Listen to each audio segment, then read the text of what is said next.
Pinapaka MPO వెంకటేశ్వరరావుపై అసత్య ప్రచారాలు చేస్తూ పబ్బం గడుపుకోవాలని చూస్తూ ఊరుకోమని పినపాక సెక్రటరీల సంఘం మండల ప్రధాన కార్యదర్శి కృష్ణమూర్తి, పినపాక మండల కార్యదర్శులు హెచ్చరించారు. మంగళవారం మధ్యాహ్న భోజన విరామ సమయంలో పినపాక ఎంపీడీఓ కార్యాలయంలో సెక్రటరీలు మీడియా సమావేశాన్ని ఏర్పాటు చేశారు. ఈ కార్యక్రమంలో సెక్రటరీల సంఘం మండల నాయకులు మాట్లాడుతూ ఎంపీఓ తమపై ఎటువంటి ఒత్తిడిలకు గురి చేయలేదని, కేవలం ఒక అధికారిగా పని మాత్రమే చేయాలని ఆదేశాలు జారీ చేశారన్నారు. వృత్తిపరమైన అంశాలతో అసత్య ప్రచారాలు చేయడం సరైన పద్ధతి కాదన్నారు. 1-2 పత్రికలు పనిగట్టుకుని అదే విధిగా తప్పుడు ప్రచారాలు చేస్తున్నాయన్నారు.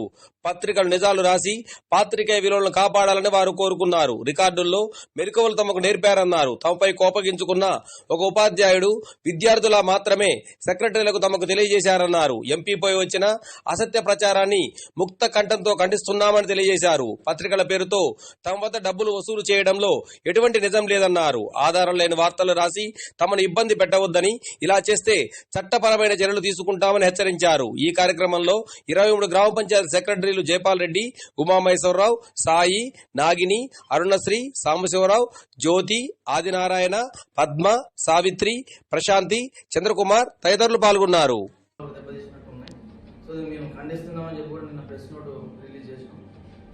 దాంట్లో భాగంగానే ఈరోజు మేము ముక్తకంఠం చెప్తున్నాం. నా వాయిస్ ఏంటంటే, నేను ఒక పినపాక మండల పంచాయత్ సెక్రటరీల జనరల్ సెక్రటరీగా నేను చెప్పేది ఏంటంటే, ఇవన్నీ అవాస్తవాలు. ఎంపీఓ గారి మీద వచ్చిన అభియోగాలు మొత్తం నా తరఫున నేను ఖండిస్తున్నాను.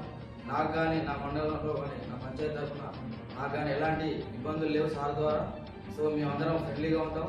పంచాయత్ సెక్రటరీలు అందరం అమ్మాయిలు కానీ అబ్బాయిలు కానీ ఎవరైనా చాలా సంతోషంగా ఉన్నామని చెప్పి నేను తెలియజేస్తున్నాను. సో ఈ అవకాశం ఇచ్చినటువంటి ప్రతి ఒక్కరికి ధన్యవాదాలు.